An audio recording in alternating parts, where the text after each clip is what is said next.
Hello students of class 10, hope all are fine. Today we'll continue our chapter water resources. Okay, so today we are going to learn modern irrigation methods. Okay, modern irrigation methods. In previous class you have studied like well, tank, canal, isn't it? So today we'll see the modern irrigation. First we'll see furrow irrigation. What is furrow irrigation?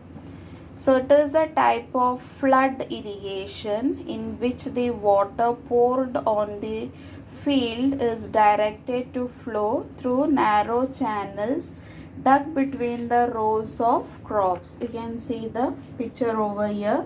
This is the furrow irrigation. So you can see in between the field the water channel is dug there, isn't it? So water is made to flow in between the crops where it is grown.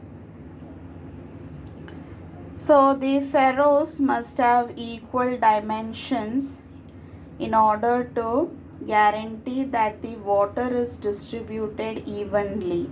Okay, so furrow irrigation is useful in areas where water is easily available. Next we'll see spray irrigation. So in spray irrigation systems, a long hose is set to a water source on one side, and on the other side the water is released through spray guns, okay, to the field like our spray it is. You can see the picture over here, spray irrigation. Okay, so the spray irrigation is expensive as it requires complex machinery but utilizes water more efficiently, reducing the amount of water needed to irrigate a field. However, water is lost through evaporation in spray irrigation, and plant diseases that are caused due to excess moisture. Okay, more water can occur due to over watering also. Next we'll see drip irrigation. It is the most advanced and efficient method of irrigation, usually used to irrigate fruits and vegetables.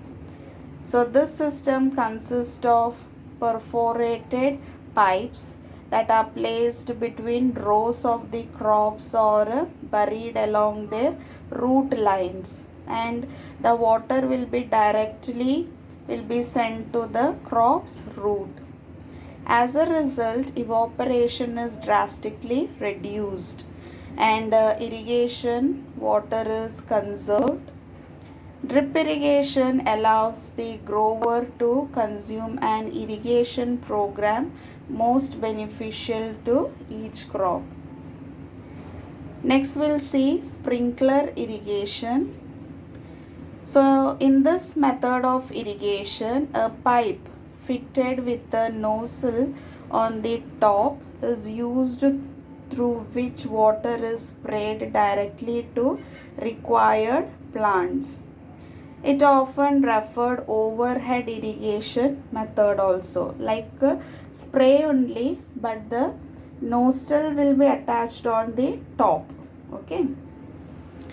Advantages of sprinkler irrigation: there is no loss of water by seepage and there is no loss of water by evaporation. Disadvantages: it is an expensive method of irrigation. It is helpful for a small land area. It is used for crops which require less water. So children, we have completed our chapter, that is water resources. So I hope this chapter was clear to you all. Everyone, read once again, go through the module, don't waste your time. Okay, make use of your time and study all the chapters which we have completed till here.